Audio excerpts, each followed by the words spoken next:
TVK Madurai மாநாடு நடந்து முடிஞ்சாலும் ஆனால் கதறல் சத்தம் வந்து இன்னும் ஓயலைங்க. ஸோ கதறல் நம்பர் 1 என்னன்னு பார்த்தோம்னா, ஸ்டாலின் அவர்கள அங்கிள்னு சொல்லிட்டாரு.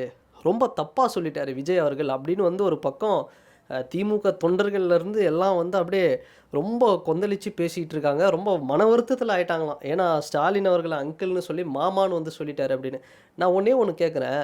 விஜய் அவர்கள் சொன்னதில் எதிர்ப்பும் இருக்குது, ஆதரவும் இருக்குது.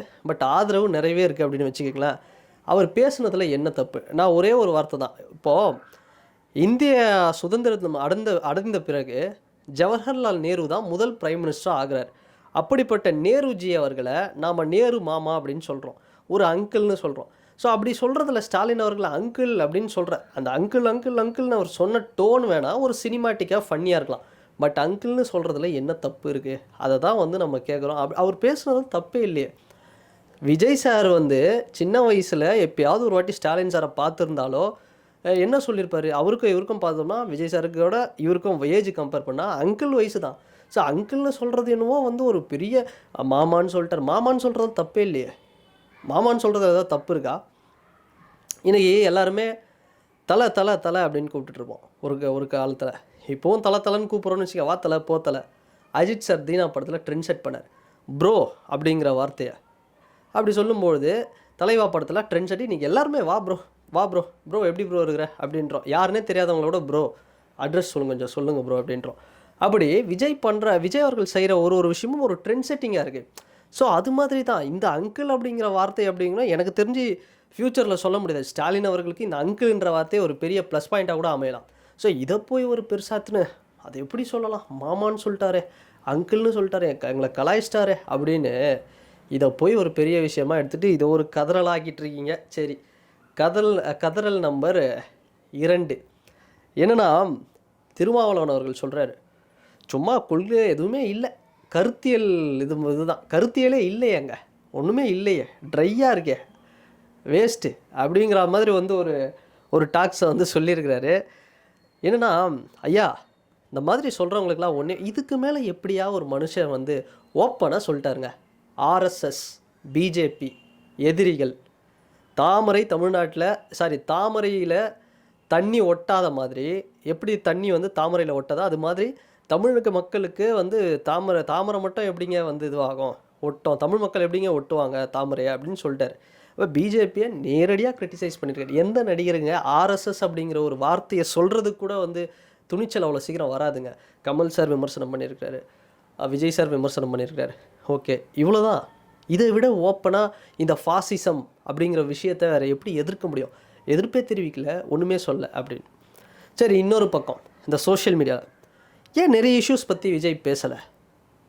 அஜித்குமார், ஏன்பா அஜித்குமார் இஷ்யூக்கு அவர் வீட்டுக்கே போய் நேரில் பார்த்துட்டு பேசிட்டு வந்துட்டார். முடிஞ்சு போன ஒரு விஷயத்தை திரும்ப வந்து பேசுவாங்களா?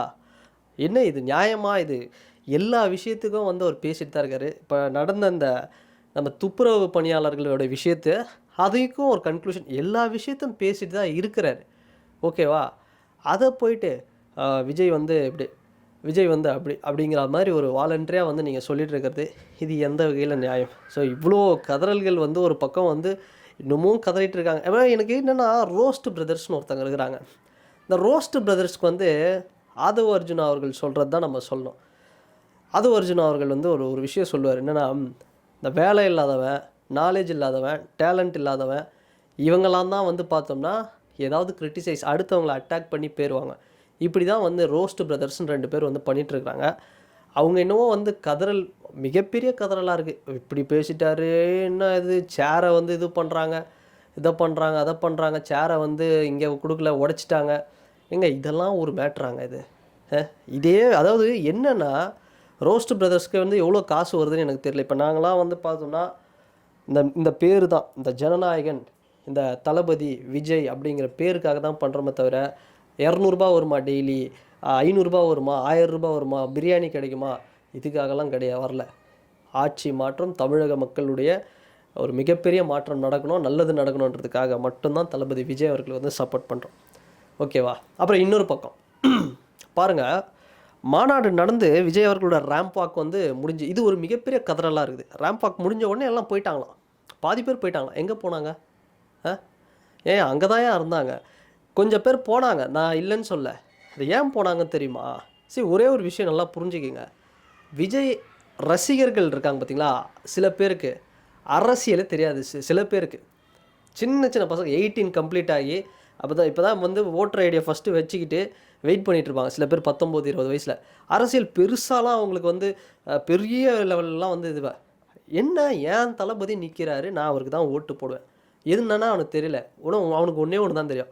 அவர் வந்தால் நல்லது பண்ணுவார், அதனால் நான் போடுறேன். அந்த ஒரு இன்டென்ஷனில், அந்த மைண்ட் செட்டில் இருப்பான்.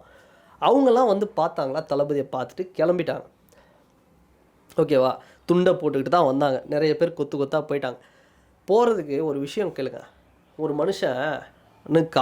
மனுஷனுக்காக நைட்லேருந்து காலையிலேருந்து அடிக்கிற 100 ஃபேரனைட் வரைக்கும் வெயிலை தாங்கிக்கிட்டு இருந்தவங்க, அவரோட முகம் அவரை கிட்ட பார்த்த உடனே கிளம்புறாங்க. பாதி பேரில் அது ஒரு 20% தான் போயிருப்பாங்க. அது இன்னும் வந்து பெருசாக எடுத்து போட்டுக்கிட்டு இவ்வளோ பேர் போயிட்டாங்க, அவ்வளோ பேர் போயிட்டாங்கன்னு வந்து சொல்கிறது இது வந்து நியாயமே இல்லை. ஸோ அத்தனை பேருக்கும், அதாவது மற்ற கட்சியெலாம் பார்த்தோம்னா, இப்போ வைகோ சாரோட மாநாடு நடந்தது. மாநாடு இல்லை, ஒரு மீட்டிங் மண்டபத்தில். அந்த மண்டபத்தை கூட வந்து ஃபுல் பண்ண முடியல. வைகோ சார் வந்து எப்பேற்பட்ட பேச்சாளர் அப்படிங்களா, எப்பேற்பட்ட தலைவர். அவரோட பேச்சுக்கே பார்த்தோம்னா அங்கங்கே சேர் காலியாக இருக்குதுன்ட்டு ப்ரெஸ்ஸை போட்டு திட்டிகிட்டு இருந்தார். ஸோ அந்த மாதிரி இன்றைக்கி ஒரு சில அரசியல் கட்சிகளும் கூட்டம் சேர்க்கறதுக்கு திணறாங்க. 300 500 கொடுப்போமா, பிரியாணி தருவோமா, ஒயிட் பிளாக் பேண்ட் போட்டு வந்துருங்க, முடிஞ்சதுக்கப்புறம் தான் சில பேர் பேமெண்ட் தருவாங்க, அதுக்காகவே வெயிட் பண்ணுவாங்க சில பேர். இந்த மாதிரி வேலைலாம் வந்து நடந்துக்கிட்டு இருக்கு. அப்படின்னும் பொழுது ஒன்றுமே இல்லைங்க, கண்டஸ்டே பண்ணல இது வரைக்கும் எலெக்ஷன். அப்படிப்பட்ட ஒருத்தர் வந்து வராரு அப்படின்னா, அவருக்காக இவ்வளோ கூட்டம் வந்து சாலிடாக நிற்கிதுன்னா, இதெல்லாம் பெரிய விஷயம். அங்கே ஒன்றும் இல்லை, குவார்ட்டர் கிடையாது, பிரியாணி கிடையாது, காசு கிடையாது, ஒன்றுமே கிடையாது. ஒரு மனுஷனுக்காக வந்த கூட்டம். அத்தனை இது வெயிலேருந்து காலையிலேருந்து இடம் பிடிச்சி நிற்கிறான். தளபதியை பார்த்தாரா, கிட்ட பார்த்தாங்களா, கொஞ்சம் பேர் கிளம்புக தான் செய்வாங்க. ஏங்க ஒர்க்கிங் டேயில் எப்படிங்க நீங்கள் ஏதாவது ஒரு நியாயம் வந்து வேணாமா? இதுன்னு சொல்லிட்டு கதறிக்கிட்டு இருக்கீங்க. ஓகே, கதறுங்க, நீங்கள் கதறுங்கள், அதுதான் வந்து வேணும். சரிங்களா? 2026 இது எல்லாத்துக்கும் இந்த கதறல் எல்லாம் வந்து கதறல்ஸ் இஸ் டெம்பரரி. தளபதியோட வெற்றி அப்படிங்கிறது பர்மனெண்ட்டு.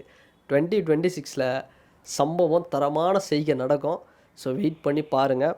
ஓகேவா? அதனால் இந்த அங்கிள் மேட்ரு, இந்த மேட்ரெல்லாம் தூக்கி போடுங்க. ஓகேவா? இதெல்லாம் ஒரு இதுவே இல்லை. இன்னும் வெயிட்டாக பெட்டராக ட்ரை பண்ணி விஜய் அவர்களை அட்டாக் பண்ணுங்கள். So all the best for haters, Thalapathy Vijay haters. And இந்த வீடியோ பற்றின உங்களோட கருத்துக்கள் என்ன அப்படிங்கிறது இந்த கமெண்ட் செக்ஷனில் மறக்காமல் பதிவிடுங்க. அண்ட் வேறு ஒரு வீடியோவில் வேறு ஒரு கான்டென்ட்டில் நான் உங்களை பார்க்குறேன்.